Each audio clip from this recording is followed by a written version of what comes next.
To the second in the tutorial about Patternade. Today I'd like to talk about darts. Now darts are important because they allow you to add shape to a flat piece of fabric.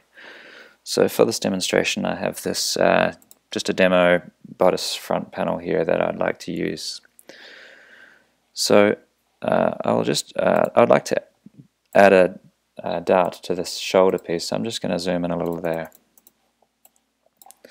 And with this shoulder piece selected, we can see that the shoulder is about 11.7 centimeters long, and I'm just going to make it a little bit longer just for the sake of argument.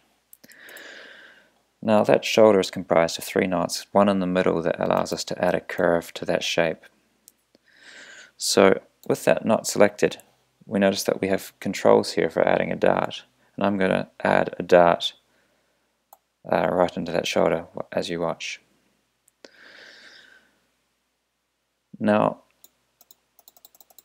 I've added a dart that's 2 centimeters wide and 11 centimeters deep, and it's not quite facing where we'd like it to go, so I notice that I have this control here which allows me to point the dart to exactly the location I would like it to go, which would generally be the bust point in this situation.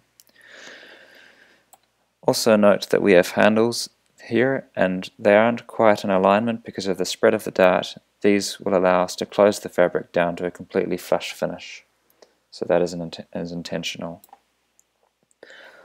Another thing you might note is that because we added the dart, we have actually lost some fabric. We have changed the shape of the pattern, so in many cases this isn't what you would like to do, so I'm going to do that again, and this time with fullness enabled, and you'll see what that does. So here on the control panel we have a checkbox of fullness. With that selected, we get the pivot AF populated, and what that means is that it's selected a knot on the pattern to be the pivot, which is this pivot bottom left, and as we spread the dart, the fabric will spread apart, creating the shape but preserving the dimensions of the pattern. So as I give that dart depth and width, we see that the fabric spreads apart. This is important because it allows us to create add darts without modifying the size of the pattern, which is important if you want to add fullness to an existing pattern.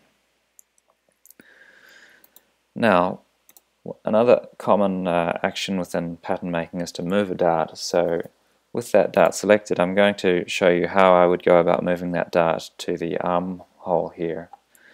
It's a relatively easy thing to do in Patternade. The button on the right here called Move allows us to do that, so I'm just going to click that now. With that selected, it offers us the instructions that to select a destination knot where the dart will be moved to, and I'm going to choose this knot right here. And I watch as my pattern gets modified to have the dart moved to that location. That shows how easy it is to move darts around. I would also like to correct the orientation of my pattern because of the creation of those darts. It's gone slightly off vertical. That's relatively easily done as well. So that's how you add a dart and move it around, and how you control the direction and depth of the dart. Thanks for listening.